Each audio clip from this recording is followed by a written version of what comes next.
हर हर महादेव, जय भोलेनाथ। दोस्तों आइए जानते हैं कुछ बहुत ही महत्वपूर्ण बातों के बारे में, बहुत ही महत्वपूर्ण उपायों के बारे में, जानकारियों के बारे में।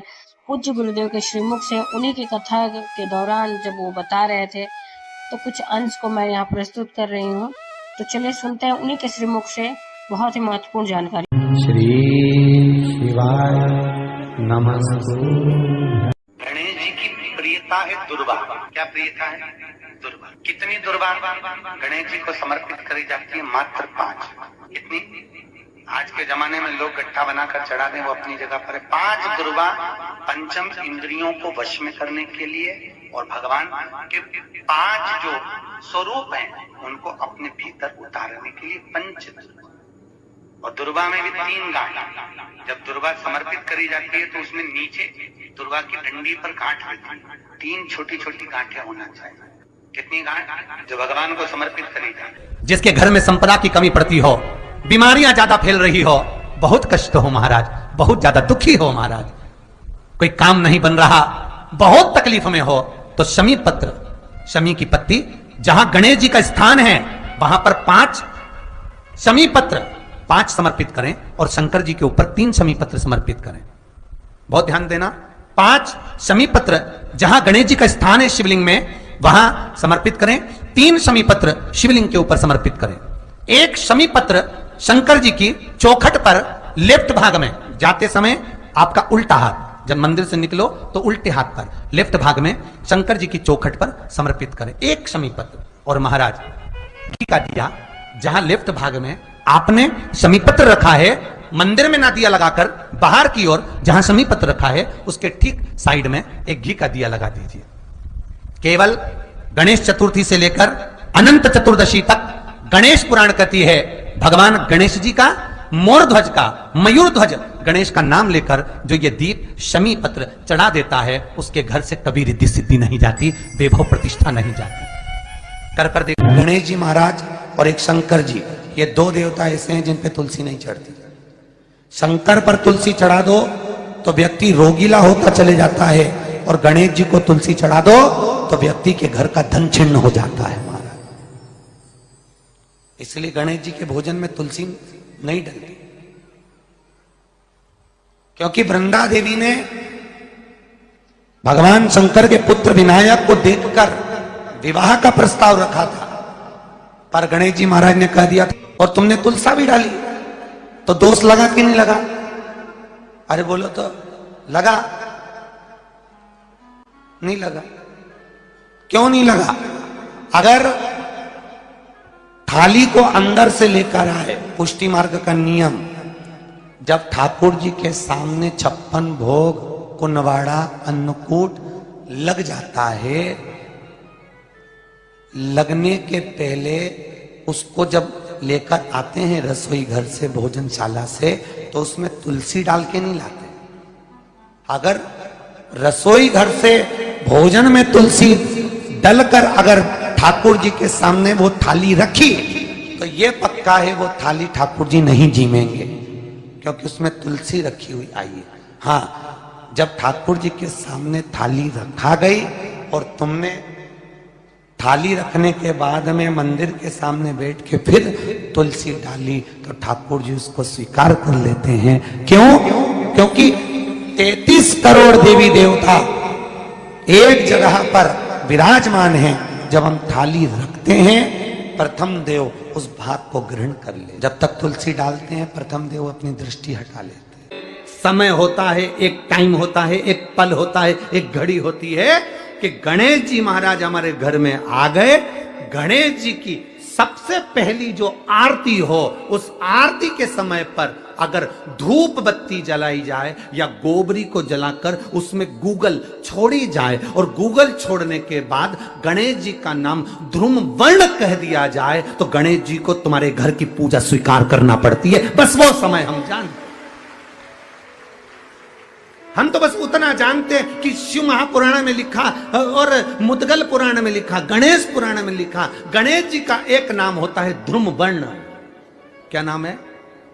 ध्रुम वर्ण गणेश जी का एक नाम होता है। जब हम धूप जलाकर और धूप लगाने के बाद में गणेश जी की सबसे पहली आरती करने के पहले, अगर हम सबसे पहली आरती गणेश जी की कर रहे हो, अपने घर में स्थापना कर रहे हो, बिठा रहे हो, और तुम चाहते हो कि गणेश जी मेरे घर में आके मेरी पूजा को स्वीकार करें और जो मांगू मेरा गणेश मुझे दे 10 दिन के अंदर, तो पहला नाम लेकर पुकार लेना ध्रुव वर्ण विनायक, बैठो, बस काम हो गया। वो फिर ही होकर आता। सुंदर जोड़ी थी शंकर और पार्वती की, सही है कि गलत है?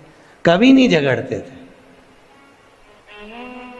इसलिए पृथ्वी पर ना तो लक्ष्मी जी के व्रत हैं, ना ब्रह्माणी के व्रत हैं, ना इंद्राणी के व्रत हैं। अगर पूरी पृथ्वी पर सबसे ज्यादा व्रत किसके हैं? माता पार्वती। तीज का व्रत किसका? पार्वती का। चतुर्थी का व्रत किसका? पार्वती का। चौथ का व्रत किसका? पार्वती का। छठ का व्रत किसका? पार्वती का।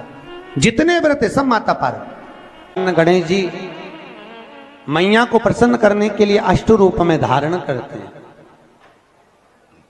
8 रूप भगवान गणेश जी ने धारण किए। एक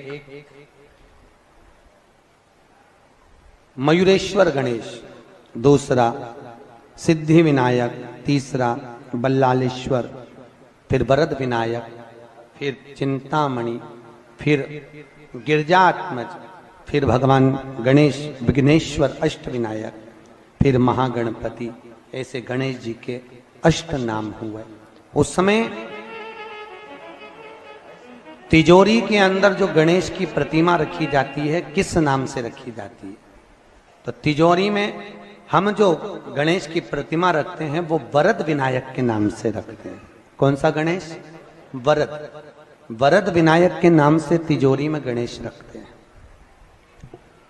और वरद विनायक के नाम से गणेश जी तिजोरी में रखाते हैं। आपको कथा में कहा था, घर में सीधी सूंड का गणेश और व्यापार व्यवसाय ऑफिस में उल्टी सूंड का गणेश होना चाहिए। वरद विनायक को तिजोरी में। जब मकान का गृह प्रवेश होता है तो गणेश जी की पूजन जो दरवाजे पर करी जाती है उसे सिद्धि विनायक गणेश कहते हैं। कौन सा गणेश? सिद्धि विनायक। जब हम घर में शुभ कार्य हो, बंदर बाल लगाएं, कोई दरवाजे पर शुभ लाभ लगाएं, या स्वस्तिक बनाएं, या माताएं दरवाजे पर रंगोली डाले, तो उसी समय पर सिद्धि विनायक के नाम से रंगोली डालना चाहिए। तो घर में लक्ष्मी बढ़ती है, सिद्धता बढ़ती है। याद रखिए, कभी भी गणेश जी को, मिट्टी के गणेश जी लाते हो भादो महीने में, तो विसर्जन करो तो विसर्जन के समय पर 2 बिंदी, एक कंकु की, एक हल्दी की, दीवार पर जरूर लगा देना चाहिए। क्यों?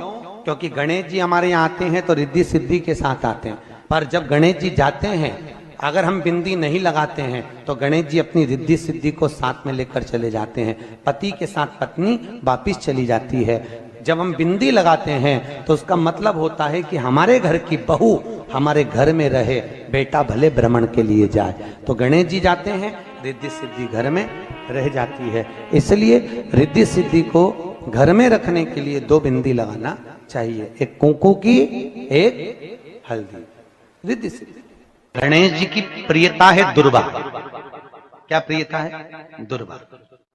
कितनी दुर्वा गणेश जी को समर्पित करी जाती है? मात्र 5। कितनी?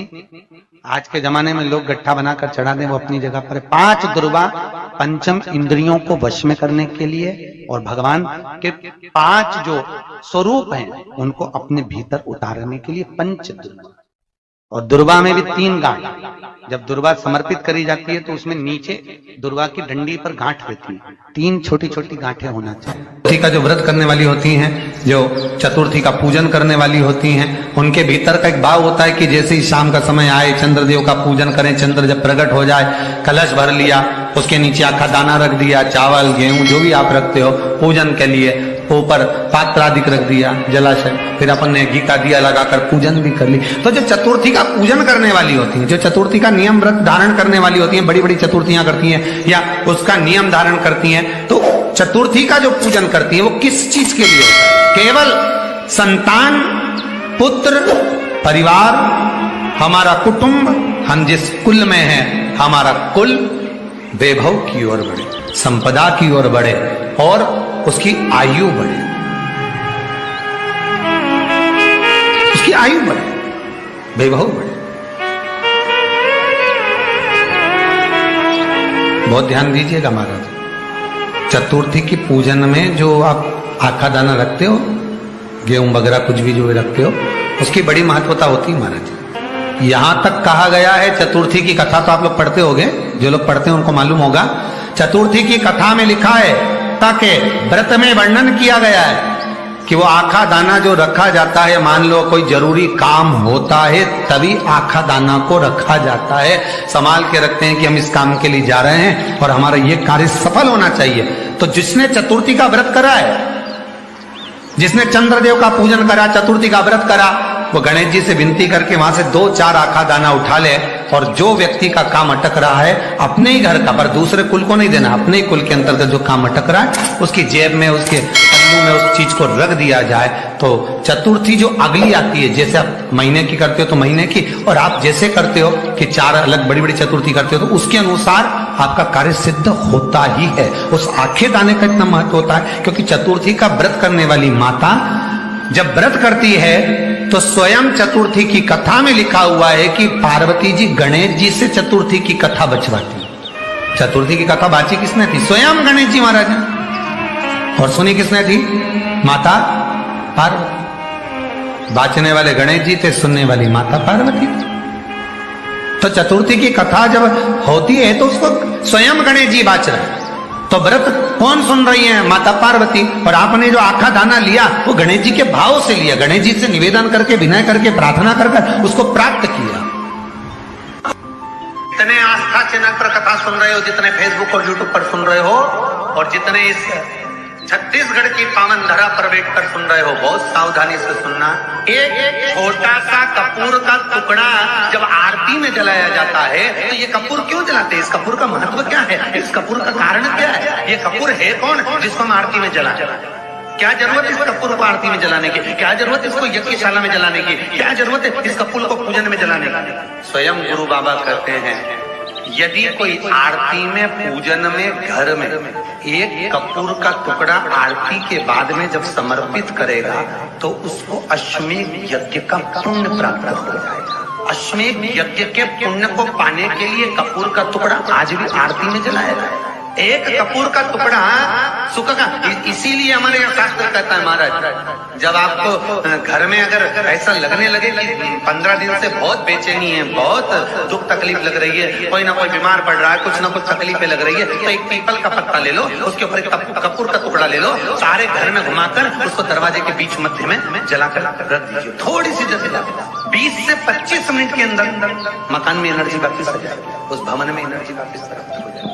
20 से 25 मिनट के अंदर एनर्जी वापस। लग रहा है कि यहाँ नेगेटिव है तो उसको पॉजिटिव बनाया जा सकता है। रात को 12 बजे शंकर जी के मंदिर में शिवलिंग पर चढ़ी हुई बेलपत्री को उठाकर शंकर मंदिर का शिखर देखकर चबा चबा कर खा लीजिए। आपके पांव के घुटने बदलने की जरूरत नहीं पड़ेगी, ऑपरेशन की जरूरत नहीं। पेटता अलमस्तता। इस संवाद के अंतर्गत ये जो संवाद आया है, श्री गणेश जी महाराज ने श्री शैलम पर, कार्तिकेय महाराज की पावन धरा पर, मल्लिकार्जुन की पावन धरा पर, श्री शैलम में 3 प्रश्न श्री गणेश जी महाराज ने करे और वो गणेश जी के 3 प्रश्न आपको भी ज्ञात होना चाहिए। पहला प्रश्न गणेश जी महाराज ने अपनी माता से कहा, माँ, मृत्यु लोक के अंतर्गत इस भूमि पर जन्म लेने के बाद में अगर व्यक्ति को वृद्ध अवस्था का सामना न करना पड़े तो उसके लिए क्या करना चाहिए? सुन लेना जवान भाई, जितने भी बेटा बेटी बैठे हैं और जितने आस्था चैनल पर, फेसबुक, यूट्यूब पर सुन रहे हैं, बड़े ध्यान से सुन लेना कि मान लो कि हमें वृद्ध अवस्था देखना ही ना पड़े, उसके लिए क्या करना पड़े? तो कहा उसका एक ही साधन, राम राम रटते रहो जब तक घट में प्राण, कब हो तो दीन दयाल के भनक पड़ेगा। तो उम्मीद करते हैं जानकारी आपको अच्छी और उपयोगी लगी होगी। अगर अच्छी और उपयोगी लगी तो एक लाइक छोटा सा अवश्य करिए। आप पहली बार मेरे चैनल पे आए तो मेरे चैनल को सब्सक्राइब करिए बेल नोटिफिकेशन अवश्य दबाइए जिससे आने वाले वीडियो आपको समय से प्राप्त होते हैं दोस्तों। कोई भी प्रश्न या सुझाव कमेंट बॉक्स में लिख सकते हैं। फिर मिलते हैं दोस्तों एक नई जानकारी के साथ नए वीडियो में। तब तक के लिए जय भोलेनाथ, हर हर महादेव, श्री शिवाय नमस्तुभ्यम। धन्यवाद दोस्तों।